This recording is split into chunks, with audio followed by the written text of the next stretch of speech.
Assalamualaikum warahmatullahi wabarakatuh. Perkenalkan, nama saya Sifa Salsabilah. Saya dari jurusan PGMI 2D.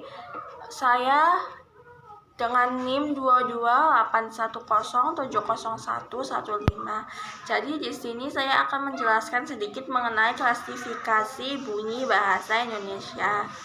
Baik, saya akan langsung mulai saja pembahasannya. Yang pertama itu ada bunyi vokal.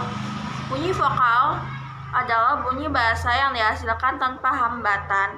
Maksudnya ketika udara dari paru-paru keluar melalui rongga mulut tanpa rintangan.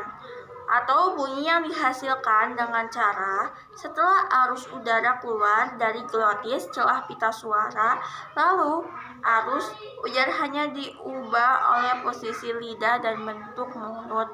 Jadi contoh dari bunyi vokal sendiri yaitu huruf A, I, U, E, dan O. Berikutnya itu ada bunyi konsonan. Bunyi konsonan merupakan bunyi yang dihasilkan dengan mendapatkan hambatan. Bunyi konsonan terjadi setelah arus udara melewati pita suara diteruskan ke rongga mulut dengan mendapatkan hambatan dari artikulator aktif maupun artikulator pasif. Nah, contoh dari bunyi konsonan adalah huruf B dan huruf D yang mendapatkan hambatan pada ujung lidah dan gigi atas B. Berikutnya bunyi semivokal. Jadi bunyi semivokal merupakan bunyi yang proses pembentukannya mula-mula secara vokal lalu diakhiri secara konsonan. Contohnya yaitu huruf W yang termasuk bunyi bilabial dan Y yang termasuk bunyi laminopatal. Berikutnya ada bunyi oral dan bunyi nasal. Jadi bunyi oral adalah bunyi yang keluar hanya melalui rongga mulut saja dan langit-langit lunak beserta ujung anak tekak penaik. Yang kedua itu ada bunyi nasal. Bunyi yang dihasilkan dengan membuka rongga hidung bisa disertai dengan menutup rongga mulut sehingga arus udara keluar melalui rongga hidung. Contoh bunyi nasal adalah huruf M dan N. Selain bunyi nasal tersebut, semua bunyi vokal dan konsonan itu termasuk ke dalam bunyi oral. Jadi yang berikutnya yang ketiga adalah bunyi panjang dan bunyi pendek. Bunyi panjang dan bunyi pendek, kedua bunyi ini didasarkan pada lama dan tidaknya bunyi itu diartikulasikan, baik bunyi vokal maupun bunyi konsonan. Biasanya bunyi panjang dapat ditandai dengan titik 2. Contohnya seperti M. Maka dalam penulisannya ditandai dengan titik 2 di belakang M, yaitu sama dengan M.2.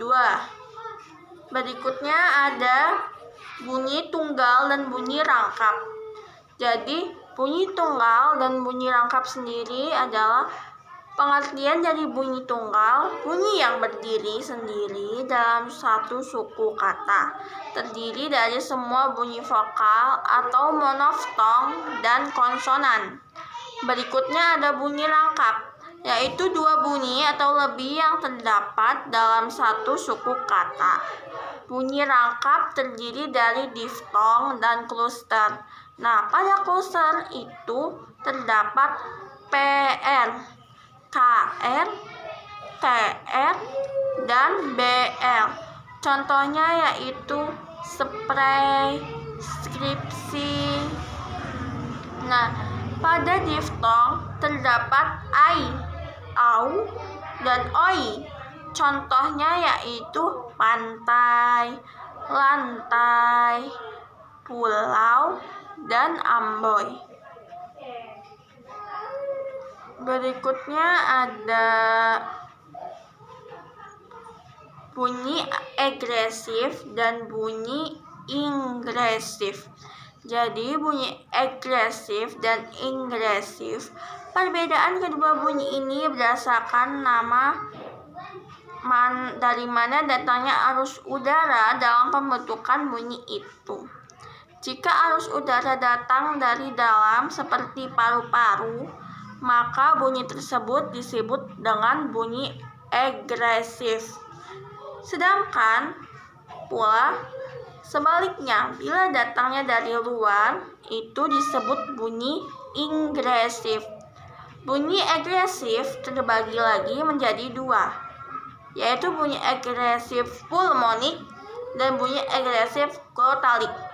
Bunyi agresif pulmonik dibentuk dengan cara mengecilkan ruangan paru-paru oleh otot-otot paru-paru, otot perut, dan rongga dada.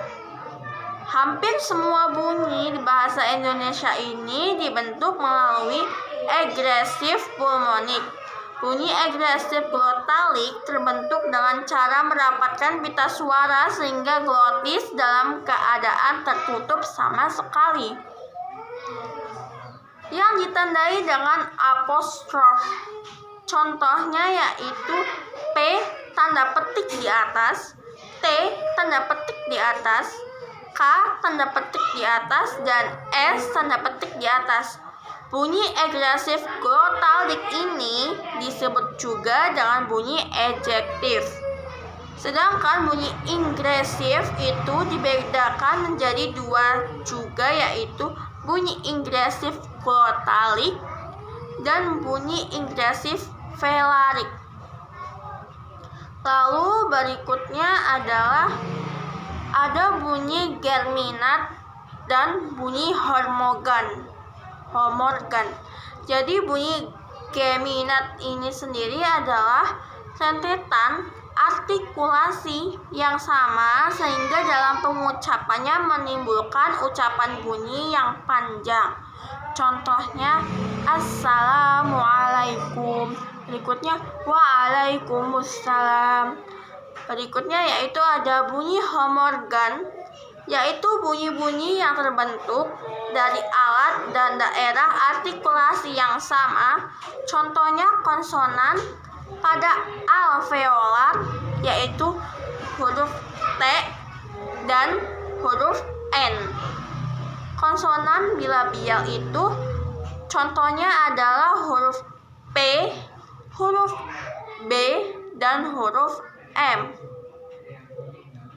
Baik, sekiranya sudah cukup. Kurang lebihnya mohon maaf. Wassalamualaikum warahmatullahi wabarakatuh.